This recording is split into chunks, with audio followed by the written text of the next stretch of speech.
तुमची बाबुल टीचर आणि आज आपण बघणार आहोत स्टँडर्ड 5 चा प्रॉब्लेम सेट 7. आतापर्यंत आपले 1 2 3 4 5 6 प्रॉब्लेम सेट झालेले असून ज्यांना माहिती नसेल त्यांनी YouTube चॅनल मध्ये जाऊन प्लेलिस्ट बघायची आहे. तुम्हाला ते बाकीचे प्रॉब्लेम सेट दिसतील. नेहमीप्रमाणे आपण काय करतो, जेव्हाही एखादा व्हिडिओ काढत असतो तर त्याची सुरुवात कशाने करतो, एका मोटिवेशनल वाक्याने. कारण का, जशी आपल्याला जेवणाची गरज असते तशी आयुष्यात पुढे जाण्यासाठी आपल्याला कशाची गरज असते, चांगल्या शब्दांची गरज असते.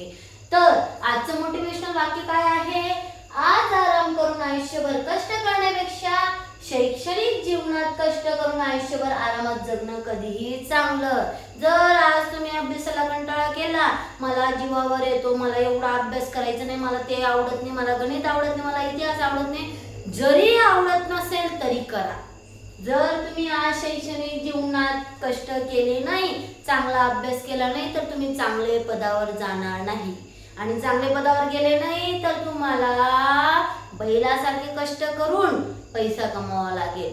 मग तुम्हाला कोणी म्हणणार नाही, भाऊ तू बसून घे, दीदी तू बसून घे, तू थकली. त्यामुळे आज जर तुम्ही कष्ट केले तर चांगल्या पदावर जाणार. आणि चांगल्या पदावर तुम्हाला माहिती नसेल तर सांगते, IAS अधिकारीच्या पुढे पंतप्रधानांना देखील उभं राहावं लागतं. का बरं? हे सगळं कशामुळे झालं, शिक्षणामुळे. तुम्ही IAS अधिकारीच बना अशी अपेक्षा नाही, पण तुम्ही चांगले शिक्षण घ्या, शिक्षण घेतलं तर चांगल्या पदावर जाणार. ओके, तर आता आपण प्रॉब्लेम सेटची सुरुवात करणार आहोत. काय आहे प्रॉब्लेम सेट? ऍड म्हटले. ऍड म्हणजे काय रे, आपल्याला प्लसचे म्हणजे बेरजेचे गणित करायचे आहेत. ओके, तर जेव्हा मोठ्या संख्येची ऍडिशन करायची असते तेव्हा आपल्याला काय करावं लागतं, उभ्या ज्या दोन संख्या आहेत युनिट प्लेस पासून पुढे तर त्यांची ऍडिशन करावी लागते. ओके, 9 मध्ये 2 मिळवले किती होतात, 11. 2 मध्ये 1 3 मध्ये 1 मिळवला 4. ओके, 8 मध्ये 7 मिळवले. जर तोंडी येत असेल तर ठीक, जर माहिती नसेल तर काय करायचं, जेव्हा दोन संख्या दिलेल्या असतात आणि त्या मोठ्या असतात तर एक संख्या मनात धरायची आणि दुसऱ्या संख्येचे तेवढे काय मोजायचे, पोट. पण तुम्ही तेवढे लहान नाहीयेत, लक्षात ठेवा. 8 मध्ये 7 मिळवले किती होता, 15. ओके, हा 0 आहे, 0 म्हणजे व्हॅल्यू नाहीये. 3 मध्ये 1 मिळवला 4 आणि 4 मध्ये 1 मिळवला 5. काय आन्सर आलं आपलं, 54,541. ओके, नेक्स्ट क्वेश्चन इज 8 मध्ये 7 मिळवला किती झाले होते, 15. इथं 5 लिहायचा आणि पुढे काय करायचा, 1 कॅरी करायचा. ओके, 4 मध्ये 2 मिळवले 6 मध्ये 1 मिळवला 7.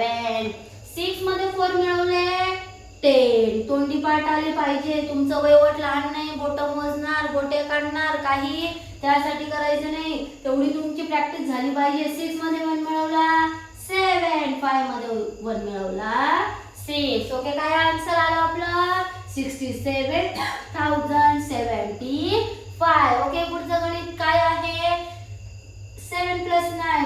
9 मध्ये 7 मिळवला, काय उत्तर येतं 16. 1 कॅरी केला, 2 मध्ये 1 मिळवला 3. ओके, पुढे 4 + 0 काय होतील, 4 असेल. 8 मध्ये 4 मिळवला काय होतो 12.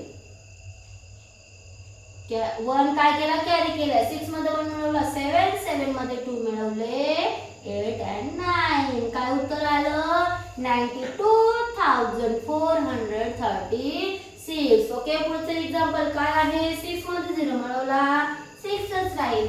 1 मध्ये 4 मिळवला 5. 5 मध्ये 2 मिळवले 7.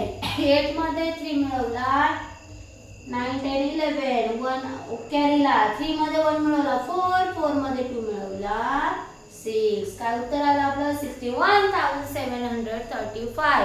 अशा पद्धतीने आपण प्रॉब्लेम सेट काय पाहिला 7. ज्यांनी आतापर्यंत चॅनलला सबस्क्राईब केलं नसेल त्यांनी पटापट चॅनलला सबस्क्राईब करायचं आणि व्हिडिओ आवडल्यास नक्कीच व्हिडिओला शेअर करण्यास मागे पुढे विचार करू नका. Okay, thank you.